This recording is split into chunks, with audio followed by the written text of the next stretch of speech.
पाकिस्तान और भारत में ऐसे बहुत से बेगुनाह लोग कैद हैं जो कि समंदर पे अपनी अगर लाइन क्रॉस करते हैं तो उनको कैदी बना लिया जाता है। इन्होंने राहुल गांधी को लेटर लिखा। फिशिंग पर्पज़ के लिए लोग जाते हैं तो हवा का इतना दबाव होता है डीप सी के अंदर कि वो हवा आपको आप ना चाहते हुए भी आपको दूसरे मुल्क के पानी में ले जाती है। और ये लोग 10-10, 20-20, 30-30 साल से इंडिया की जेलों में जल रहे हैं, सड़ रहे हैं।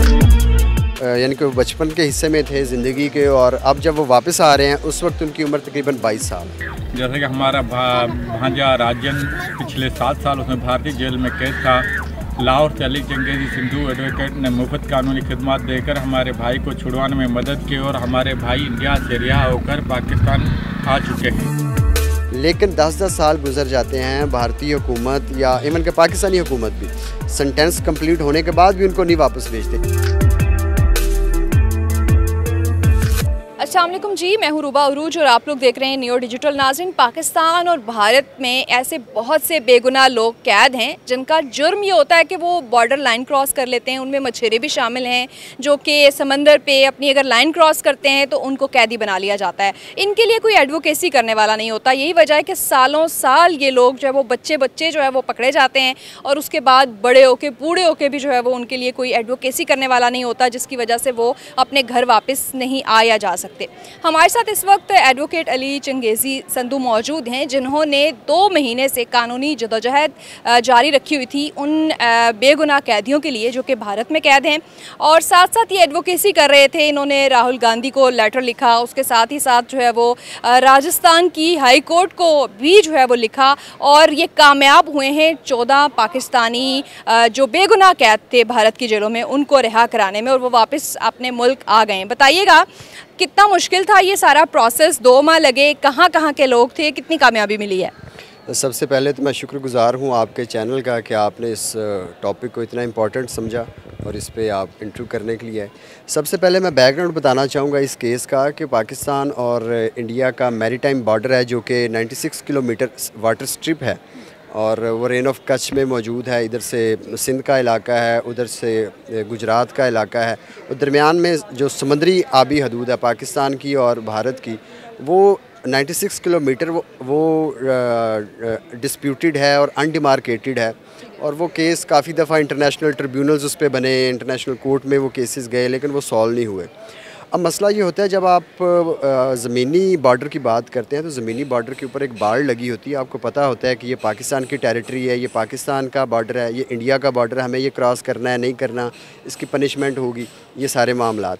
लेकिन पानी के अंदर कोई बाड़ ऐसी मौजूद ही नहीं है, उसका कोई कॉन्सेप्ट ही नहीं है। इसलिए जो UN convention on sea law है उसके अंदर इसको इनविजिबल बॉर्डर कहा जाता है, यानी कि ऐसा बॉर्डर जो आपको नज़र नहीं आता। पानी के अंदर ना कोई दीवार है ना कोई बाड़ है।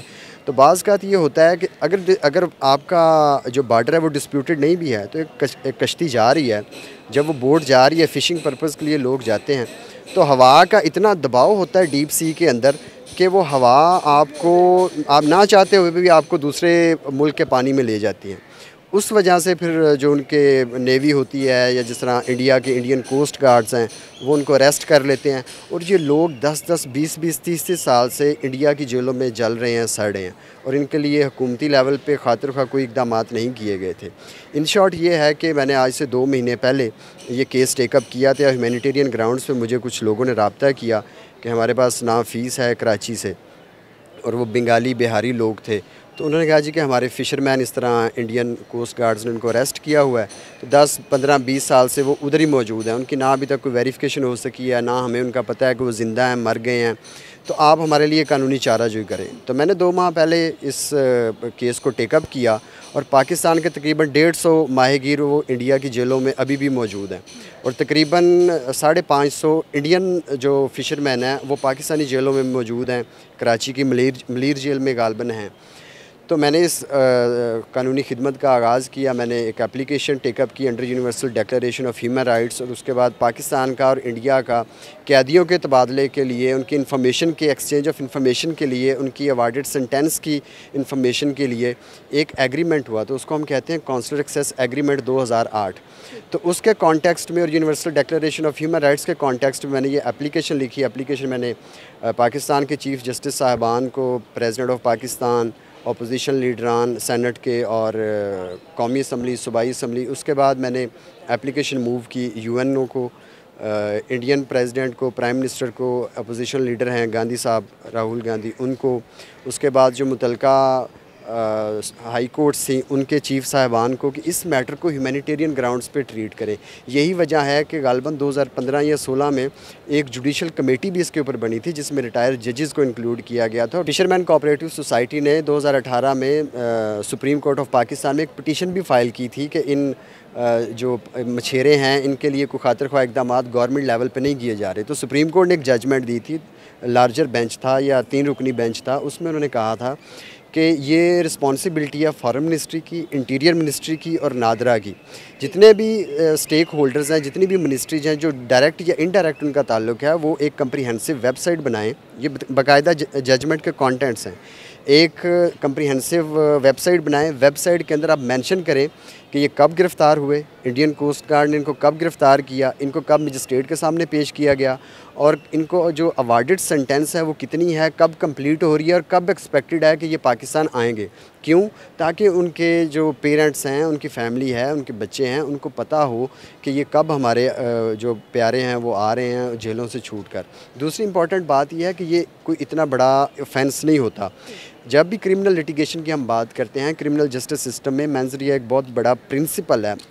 उसका मकसद ये होता है कि जो आप क्राइम कमिट हो रहा है, जो क्राइम कमीशन हो रही है, उसके पीछे माइंड क्या है, इंटेंशन क्या है। अच्छा, ये बताइएगा कि इस वक्त पाकिस्तान की जेलों में कितने लोग हैं जो इसी तरह से कैद हैं, और भारत की जेलों में आपने बताया कि 500 से ज़्यादा तकरीबन लोग मौजूद हैं, और अगर इनको प्रॉपर लीगल सपोर्ट मिले तो ये कितने दिन में जो है वो ये ख़त्म हो सकता है? ये सज़ा मैक्सिमम कितनी हो सकती है? इसमें कोई कमी हो सकती है? क्योंकि ज़ाहिर है कि ये कोई इंटेंशनली क्राइम तो है नहीं, एक बोट है वो गलती से चली गई और बस वो वहाँ की कोस्ट गार्ड ने उनको पकड़ लिया। इसी तरह से पाकिस्तान में होता है। तो अगर कोई लीगल एक्ट हुकूमत फ्राहम करे, लीगल एड फ्राहम करे, तो कितनी जल्दी जो है वो ये केस ख़त्म हो सकता है?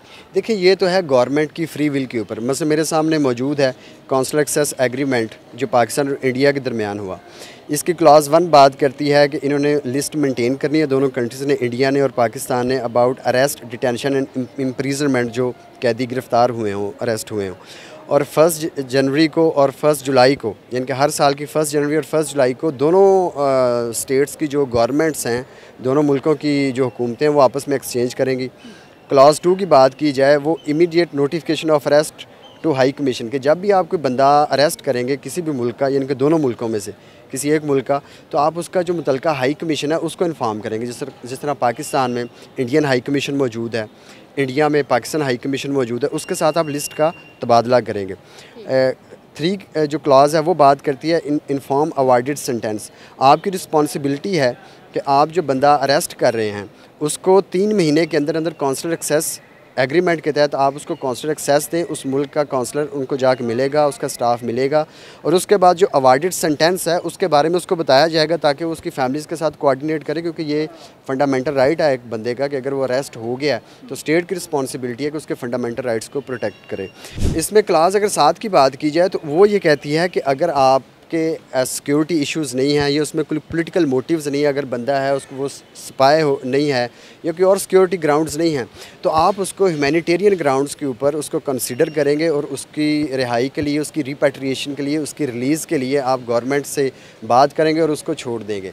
लेकिन आप देखें कि 10-10 साल हो गए हैं, 15-15 साल हो गए हैं। मैं आपको फुटेजेस दूँगा, आप लाजमी चलाइएगा कि इन लोगों के पास झोंपड़ी भी नहीं है, यानी कि 1-2 बांस हैं और बांस के ऊपर इन्होंने कपड़ा डाला हुआ है, फैमिलीज़ वहाँ रह रही हैं।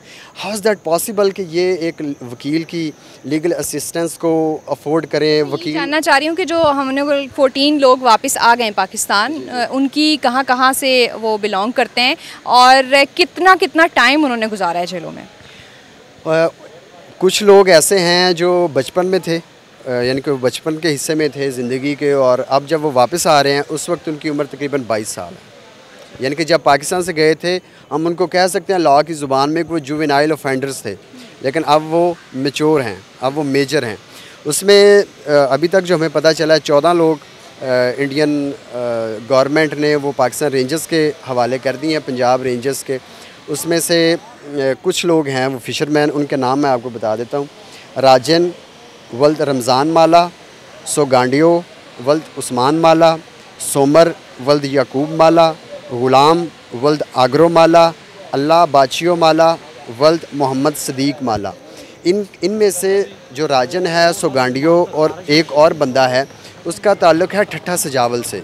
कितने साल वहाँ रहा?